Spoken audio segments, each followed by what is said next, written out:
Ayos kita. Ayan. Open na natin itong wine. Niregaluhan ako ng wine. 6 na buti. Parang manginginom lang ah.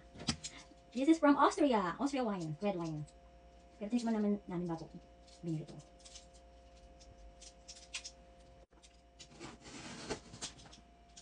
Takot! Mamatak.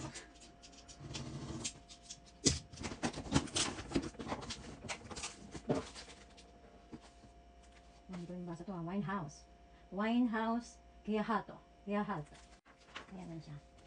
Ayan siya tali. Ayan sa dami ng wine na pinatikim sa akin. Dito ko pinakaan. Ito yung gusto ko. Gusto akong wine lasa. Ano naman ito? Puka? Pula? Wow, hirap. Ano na bote? Ito daw kasi, kahit hindi ito inumin, pwede daw ito tumagal ng 8 to 10 years kahit hindi nyo pa inumin yun. Kaya ayan. Galing, this is from Burgenland, Austria. Red wine. Pangalan niya is Elfenor. Abendorch. Oat wine Liblish. Masarap to. Try nyo. Ako nainom ko na kasi siya. Hindi naman yung panglasingan ha. Ano lang. Pang cheers! Panglasingan. Pangpatulog. Sarap siya. Fairness. Masarap to.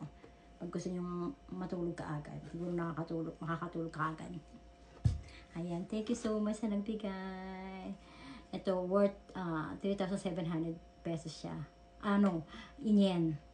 Siguro mga 1,500 pesos. Ayan. Try nyo itong tikman. Masarap to. Thank you. Pero talagang I like this.